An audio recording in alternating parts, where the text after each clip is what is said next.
Assalamualaikum warahmatullahi wabarakatuh. Alhamdulillah, alladzi hadana li hadza wa ma kunna linahtadiya laula an hadanallah. Asyhadu an la ilaha illallah wa asyhadu anna Muhammadan abduhu wa rasuluh la nabiyya wa la rasula ba'dah.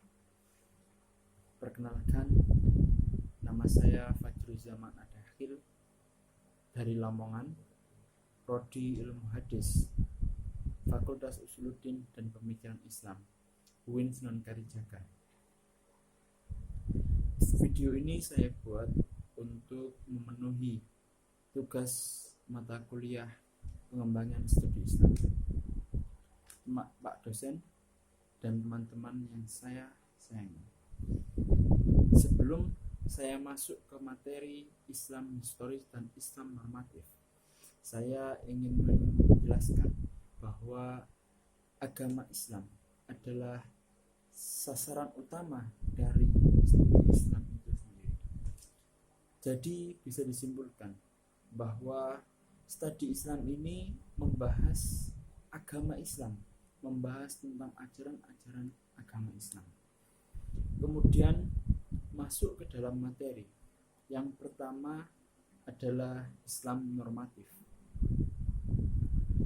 Secara garis besar, Islam normatif memiliki arti bahasa yaitu norma, kemudian ajaran, kemudian suatu ketentuan yang baik dan yang buruk, suatu ketentuan yang boleh dilakukan dan yang tidak boleh dilakukan. Kemudian bisa kita simpulkan bahwa sesungguhnya yang dimaksud dengan Islam normatif adalah Islam yang belum tercampur aduk oleh pemikiran-pemikiran manusia, belum tercampur aduk oleh edukasi-edukasi yang telah dipelajari dari manapun itu. Secara garis besar bisa kita simpulkan bahwa Islam normatif adalah wahyu atau firman Allah yang diturunkan kepada Nabi Muhammad secara mutlak. Belum ada campur aduk dari pemikiran-pemikiran umat manusia. Kemudian yang kedua adalah Islam historis, yang mana secara garis besar Islam historis memiliki arti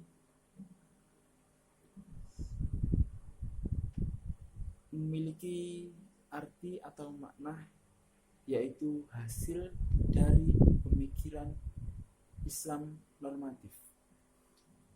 Jadi bisa kita simpulkan bahwa tingkatan Islam antara Islam normatif dan Islam historis ini lebih tinggi Islam normatif.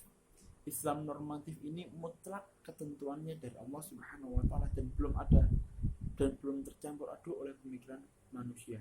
Kemudian berbeda dengan Islam historis. Islam historis ini lebih cenderung tercampur, lebih cenderung kepada pendapat manusia itu sendiri. Namun Islam historis ini bisa diciptakan setelah para ulama ini belajar yang namanya Islam normatif. Biasanya kita sebut Islam historis ini sebagai ijtihad, yang mana telah kita ketahui bahwa ijtihad itu hasil dari pendapat para ulama.